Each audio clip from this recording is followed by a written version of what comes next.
اعوذ باللہ السمیع العلیم من الشیطان الرجیم بسم اللہ الرحمن الرحیم رب اشرح لی صدری ویسر لی امری واحلل عقدۃ من لسانی یفقہوا قولی۔ سورۃ الحجرات، آیات 18، پیراگراف 5۔ پہلا پیراگراف اللہ کے حقوق، دوسرا پیراگراف رسول اللہ صلی اللہ علیہ وسلم کے حقوق، تیسرا پیراگراف منافقین کی بیماریوں کا علاج صفات الہی کے ادراک سے ممکن ہے، چوتھا پیراگراف مسلمانوں کے بامی حقوق کے احترام کے لیے تدابیر، پانچواں پیراگراف حقیقی ایمان اور اسلام کا فرق۔ مرکزی مضمون: منافقت سے بچتے ہوئے اللہ تعالیٰ کے حقوق ادا کرو، محمد صلی اللہ علیہ وسلم کے حقوق ادا کرو اور دیگر مسلمانوں کے حقوق کا احترام کرو۔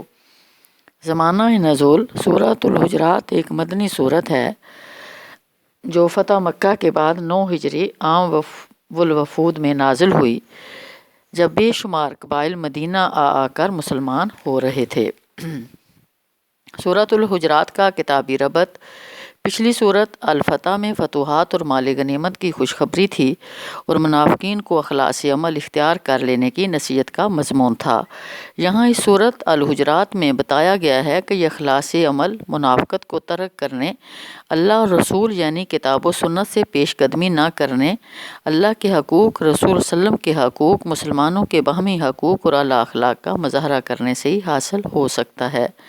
اہم کلیدی الفاظ و مضامین: سورۃ الحجرات میں 5 مرتبہ مسلمانوں سے خطاب کیا گیا۔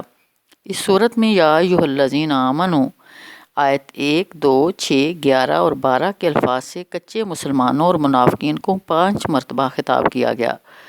اس طرح کے اسلوب کا مقصد یہ ہوتا ہے کہ بار بار ان کے زبانی اعلان اور اقرار اسلام کے حوالے سے ان کے سامنے یہ بات رکھی جاتی ہے کہ یہ طرز عمل تمہارے اقرار ایمان کے شان شایان نہیں ہے۔ سورۃ الحجرات میں بدعمل فاسق کی خبر کی تحقیق: مسلمانوں کو نصیحت کی گئی کہ وہ کسی فاسق کی خبر کو صحیح تسلیم کرتے ہوئے عجلت پسندی کے ساتھ فوراً کوئی کارروائی نہ کریں۔ مسلمانوں کو تحقیق اور تبین کی نصیحت کی گئی تاکہ وہ شرمندگی سے بچ سکیں۔ ان جاءکم فاسق بنبأ فتبینوا آیت 6۔ سورۃ الحجرات میں مسلمانوں کی عالمگیر برادری کی وضاحت: اس صورت میں انما المؤمنون اخوۃ کے ذریعے مسلمانوں کی عالمگیر برادری کی وضاحت کی گئی۔ یہ جمعیت رنگ، نسل، خاندان اور نسب اور وطن کی بنیاد پر نہیں بنی، بلکہ اللہ اور اس کے رسول صلی اللہ علیہ وسلم پر ایمان کے نتیجے میں قائم ہوئی ہے۔ مشرق اور مغرب کے کلمہ گو کو ایک برادری میں جوڑ دیا۔ آیت 10۔ سورۃ الحجرات میں غیبت کی ممانعت کے لیے خوبصورت تمثیل: مسلمانوں کو دوسرے مسلمانوں کی غیبت سے منع کر دیا گیا کہ وہ ان کی غیر موجودگی میں ان کے عیب دوسروں پر ظاہر نہ کریں۔ مسلمان کے مرنے پر اس کو غسل اور کفن دے کر جسمانی طور پر پاک کرنا چاہیے اور نماز جنازہ میں دعائے مغفرت کر کے روحانی طور پر پاک کرنے کی کوشش کرنا چاہیے۔ جلد از جلد تدفین کرنا چاہیے تاکہ بدبو، تعفن اور بیماریاں نہ پھیلیں۔ اس طرح مسلمان میں کوئی عیب ہو تو دوسروں سے غیبت کرنے کی بجائے خود اس شخص سے بات کی جائے، اس کی اصلاح کی کوشش کی جائے اور دعوت و تبلیغ کے بعد اللہ سے اس کے حق میں دعا کی جائے۔ یہاں غیبت کے لیے مردہ بھائی کے گوشت کھانے کا استعارہ استعمال کیا گیا ہے تاکہ امت مسلمہ اس قبیح فعل سے مکمل اجتناب کرے۔ وَلَا يَغْتَبْ بَعْضُكُمْ بَعْضًا، تم ایک دوسرے کی غیبت نہ کرو۔ أَيُحِبُّ أَحَدُكُمْ، کیا تم میں سے کوئی ایک پسند کرتا ہے أَن يَأْكُلَ لَحْمَ أَخِيهِ مَيْتًا، کہ وہ اپنے مردہ بھائی کا گوشت کھائے، فَكَرِهْتُمُوهُ، بس تم خود اس سے گن کھاتے ہو۔ استغفر اللہ۔ آیت 12۔ سورۃ الحجرات میں تقویٰ کی بنیاد، انسان کے مختلف درجات کا بیان، ان اکرمکم عند اللہ اتقاکم کے ذریعے بتایا گیا کہ اللہ کے نزدیک مکرم اور معزز وہ ہے جو زیادہ متقی اور پرہیزگار ہے، یعنی وہ شخص جو حرام چیزوں کے قریب نہیں جاتا۔ آیت 13۔ سورۃ الحجرات میں سچے مومنین کی 5 صفات کا بیان۔ اس صورت میں سچے مومنوں کی 5 صفات بیان کی گئی ہیں: اللہ پر ایمان، رسول اللہ صلی اللہ علیہ وسلم پر ایمان، پھر اس پر ایسا یقین جو شک سے پاک ہو، اللہ کی راہ میں مال سے جہاد اور جان سے جہاد۔ انما المؤمنون الذین آمنوا باللہ ورسولہ ثم لم یرتابوا وجاہدوا باموالہم وانفسہم فی سبیل اللہ، آیت 15۔ سورۃ الحجرات کا نظم جلی کہتے ہیں مختصر خلاصہ سورہ حجرات کا۔ سورۃ الحجرات 5 پیراگرافوں پر مشتمل ہے۔ پہلی آیت میں اللہ اور اس کے رسول صلی اللہ علیہ وسلم سے پیش قدمی تقدیم کی ممانعت کر دی گئی۔ لا تقدموا بین یدی اللہ ورسولہ، یہ ایک آئینی اور دستوری شک ہے۔ وہی یعنی قرآن و سنت کے خلاف نہ تو کوئی قانون سازی ہو سکتی ہے اور نہ کسی غیر نبی کو، چاہے وہ صحابی ہو، تابعی ہو، تبع تابعی ہو، فقہ کا امام ہو، مفتی ہو یا عالم دین ہو، کسی عدالت کا جج ہو، یہ حق حاصل ہے کہ وہ قرآن و سنت کے خلاف رائے اختیار کرے، اور نہ کسی کو یہ حق ہے کہ وہ اللہ اور رسول پر کسی غیر نبی کو ترجیح دے۔ قرآن و سنت کی اطاعت مطلق اور غیر مشروط ہے، جبکہ غیر نبی کی اطاعت قرآن و سنت سے مشروط اور مقید ہے۔ آیات 2 تا 5 دوسرے پیراگراف میں رسول صلی اللہ علیہ وسلم کے حقوق بیان کیے گئے۔ رسول اللہ صلی اللہ علیہ وسلم کے سامنے نہ تو اپنی آواز بلند کی جا سکتی ہے اور نہ انہیں عام آدمی کی طرح بلند آواز سے بلایا جا سکتا ہے۔ سبحان اللہ۔ لا ترفعوا اصواتکم فوق صوت النبی ولا تجہروا لہ بالقول کجہر بعضکم لبعض ان تحبط اعمالکم۔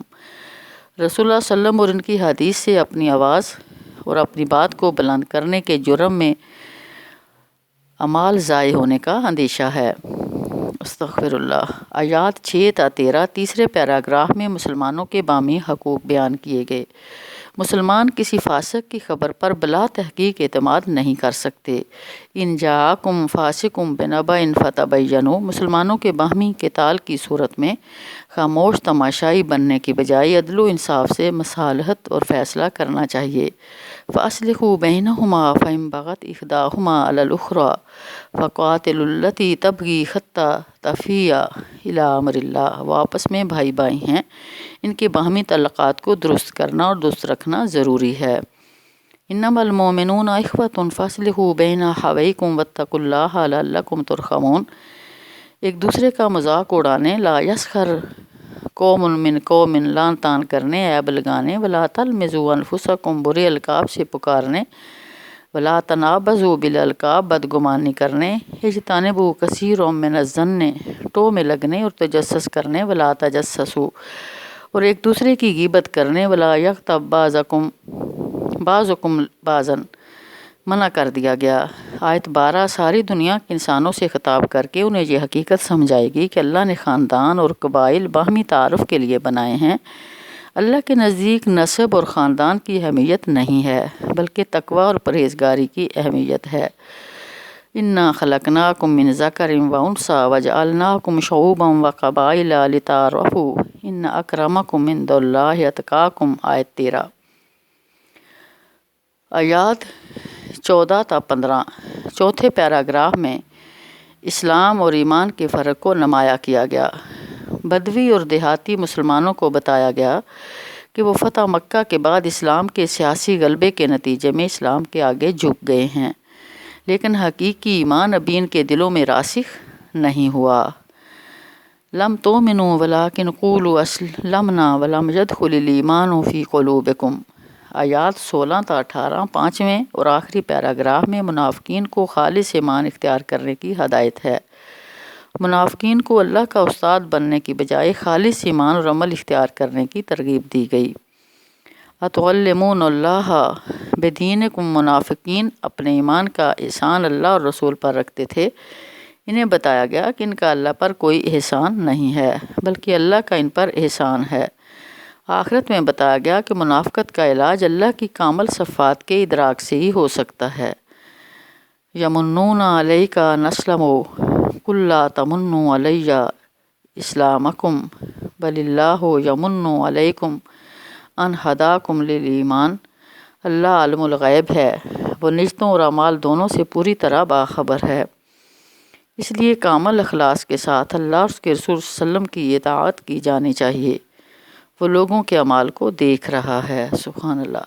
ان اللہ یعلم غیب السماوات والارض واللہ بصیر بما تعملون آیت 18۔